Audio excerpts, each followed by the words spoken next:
ರಾಜ್ಯದಲ್ಲಿ ಉರಿಯುತ್ತಿರುವ ಬಿಸಿಲಿನ ನಡುವೆ ಇದೀಗ ವರುಣನ ಆಗಮನಕ್ಕೆ ಕ್ಷಣಗಣನೆ ಆರಂಭವಾಗಿದೆ.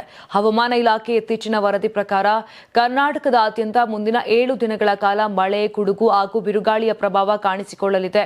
ವಿಶೇಷವಾಗಿ ದಕ್ಷಿಣ ಒಳನಾಡಿನ ಕೆಲವು ಜಿಲ್ಲೆಗಳಲ್ಲಿ ಭಾರೀ ಮಳೆಯ ಮುನ್ಸೂಚನೆ ನೀಡಲಾಗಿದೆ. ಮಧ್ಯಪ್ರದೇಶ ಭಾಗದಿಂದ ವಿದರ್ಭ, ಮರಾಠವಾಡ ಮೂಲಕ ಒಳ ಕರ್ನಾಟಕದವರೆಗೆ ಹರಡಿರುವಂತಹ ಗಾಳಿಯ ಒತ್ತಡದ ಸುಳಿ ಅಂದ್ರೆ ಟ್ರಫ್ ರಾಜ್ಯದ ಹವಾಮಾನದಲ್ಲಿ ತೀವ್ರ ಬದಲಾವಣೆಗೆ ಕಾರಣವಾಗುತ್ತಿದೆ. ನೀವು ಸಣ್ಣ ಆಗ್ಬೇಕಲ್ವಾ? ಅದು ಒಂದು ಉತ್ತಮ ಆಹಾರದಿಂದ ಸಣ್ಣ ಆಗ್ಬೇಕಲ್ವಾ? ಪ್ರತಿದಿನ ನಮ್ಮ ಜೀನಿ ಸ್ಲಿಮ್ ನ ಯೂಸ್ ಮಾಡಿ ಯಾವುದೇ ಸೈಡ್ ಎಫೆಕ್ಟ್ ಇಲ್ದಂಗೆ ನೀವು ಸಣ್ಣ ಆಗ್ತೀರಾ. ಇದರ ಪರಿಣಾಮವಾಗಿ ಹಲವು ಜಿಲ್ಲೆಗಳಲ್ಲಿ ಮಳೆ ಚಟುವಟಿಕೆಗಳು ಹೆಚ್ಚಾಗುವ ಸಾಧ್ಯತೆ ಇದೆ. ಮೇ 6ರಿಂದ 9ರವರೆಗೆ ಉತ್ತರ ಹಾಗೂ ದಕ್ಷಿಣ ಒಳನಾಡಿನ ಜಿಲ್ಲೆಗಳಲ್ಲಿ ಗಂಟೆಗೆ 30ರಿಂದ 40 ಕಿಲೋಮೀಟರ್ ವೇಗದಲ್ಲಿ ಬಿರುಗಾಳಿ ಬೀಸುವ ಸಾಧ್ಯತೆ ಇದ್ದು, ಮಿಂಚು, ಗುಡುಗು ಸಹಿತ ಮಳೆಯ ಎಚ್ಚರಿಕೆ ನೀಡಲಾಗಿದೆ. ಕರಾವಳಿ ಜಿಲ್ಲೆಗಳಾದ ದಕ್ಷಿಣ ಕನ್ನಡ ಮತ್ತು ಉಡುಪಿ ಭಾಗಗಳಲ್ಲಿಯೂ ಇದೇ ಅವಧಿಯಲ್ಲಿ ಮಳೆಯ ಅಬ್ಬರ ಕಾಣಿಸಿಕೊಳ್ಳಲಿದೆ. ಮೇ 7ರಂದು ಚಾಮರಾಜನಗರ, ಮೈಸೂರು ಮತ್ತು ಕೊಡಗು ಜಿಲ್ಲೆಗಳಲ್ಲಿ ಭಾರೀ ಮಳೆಯಾಗುವ ನಿರೀಕ್ಷೆ ಇದೆ.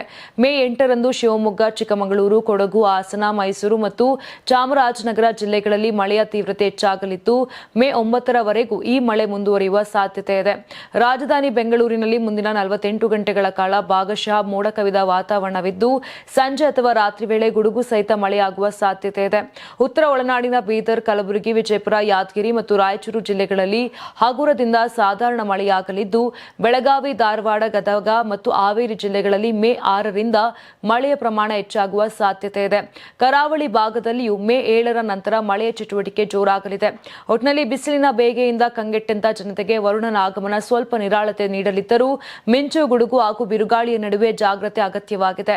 ಮುಂದಿನ ಕೆಲವು ದಿನಗಳು ರಾಜ್ಯದ ಹವಾಮಾನದಲ್ಲಿ ತೀವ್ರ ಬದಲಾವಣೆಗಳ ಸೂಚನೆ ನೀಡುತ್ತಿದ್ದು, ಜನರು ಎಚ್ಚರಿಕೆಯಿಂದ ಇರಬೇಕೆಂದು ಹವಾಮಾನ ಇಲಾಖೆ ಸೂಚಿಸಿದೆ.